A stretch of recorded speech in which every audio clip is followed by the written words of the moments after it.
A game taking off on social media has police and school officials sounding the alarm. The Senior Assassin game sees high schoolers try to eliminate a fellow student by squirting them with a water gun or other items. But in Ontario, it led to a school lockdown and a teenager being arrested at gunpoint. Police say sometimes water guns look like the very real gun, and it's leading to more calls about dangerous weapons. With me today is digital anthropologist Giles Crouch. Thanks so much for joining us on CTV News Channel. What is it about this particular game that's raising concerns? Well, Scott, it's a good question. I think part of it is that we're seeing some of these kids who are using replica guns, just as you said.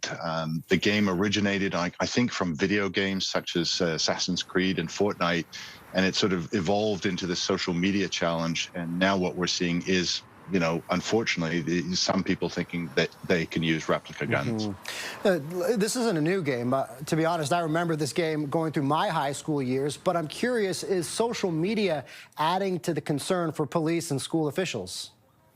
Absolutely, it is. This is it took off on social media. It originated from video games, then it starts to go through social media, then it takes off. And of course, we live in a hyper-connected world, so things travel really fast these days. And that's the concern for social media, is that there's a lot of youth out there today that are seeking attention. And the ones that are using replica guns are seeking maybe more attention than what the other kids are seeking. So ultimately, what are the risks here for teens playing the game, and what should parents know about it and potentially might need to worry about? Well, some of the risks with the kids using, replica guns is, of course, when the police come in and take an action, because they have to respond.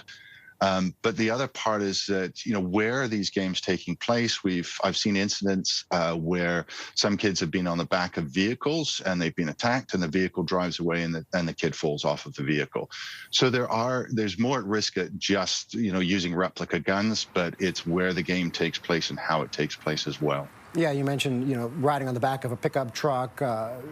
Big concern right there for safety. So ultimately, as this game is still played, what are precautions that could be taken to limit some of the, particularly the issue of dealing with police, and that is of not using a gun that looks like potentially the real thing? But ultimately, what are some of the precautions here?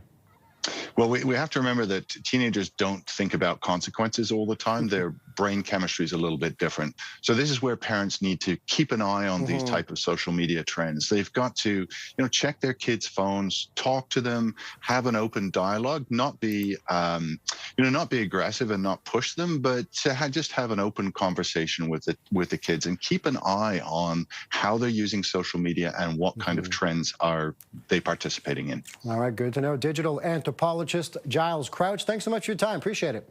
Thank you, Scott. Thank you.